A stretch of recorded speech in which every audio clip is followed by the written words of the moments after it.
Name? Susan Frame. And where were you born, Susan, and what year?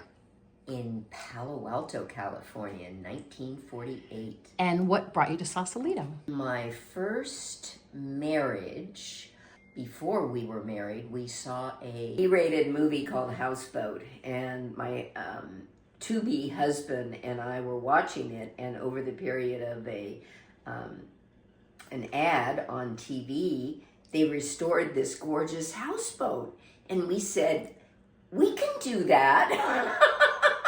And the very next weekend, we went to Sausalito. And do you know what we found? An old houseboat that was floating on styrofoam. My husband and I lived on a houseboat for 12 and a half years. What year did you move to the houseboat? Moved to the houseboat in 1970.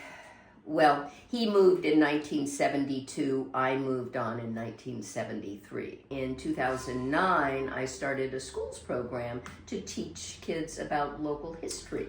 And it's still going on today. What is it called? It's the Sausalito Historical Society Schools Program. Phil, of course, just took on the Historical Society, became president, and did all of these fabulous cartoons about politics in town. What is his most famous cartoon that people would recognize? When George Bush declared war, I think, he did a cartoon called Whoa Cowboy. He was a member of the Bohemian Club in San Francisco. So you've lived here for a while. Have you seen a lot of changes in town? In population, yes. We're turning over now. A lot of the older members that were amazing supporters of a lot of the waterfront politics. When we came into Sausalito, we came through the waterfront. So we had a lot of support. We were big supporters of the waterfront. And I actually started one of the projects, the Galilee Harbor Project, which is now reality. The Galilee Harbor neighborhood is on the waterfront. We're losing our seniors, but these amazing younger people are moving into town with kids or without kids. They're coming, as empty nesters, and I think are bringing this incredible energy. It's like a renaissance for Sausalito right now, and I'm so glad I'm here to experience it. What do you love most about living here? Oh, gosh.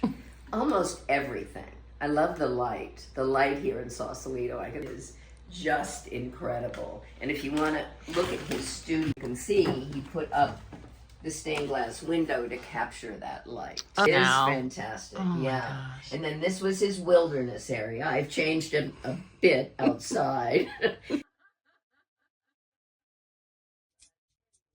So is there a favorite memory or a moment you'd like to share about your time in this town? All of the 4th of Julys where Phil had his car, in the parade, and just the joy. So last question, Susan, what does a good day look like for you? Working with the light. We're doing, celebrating the 50th year of the Sausalito Historical Society, and I get up pretty early because I like the early morning light. And so I work when it's quiet outside and when it's light outside. And I remember Phil liking that too. We worked in different spaces of the house, but my choice is the kitchen counter right now. Susan, thank you so much.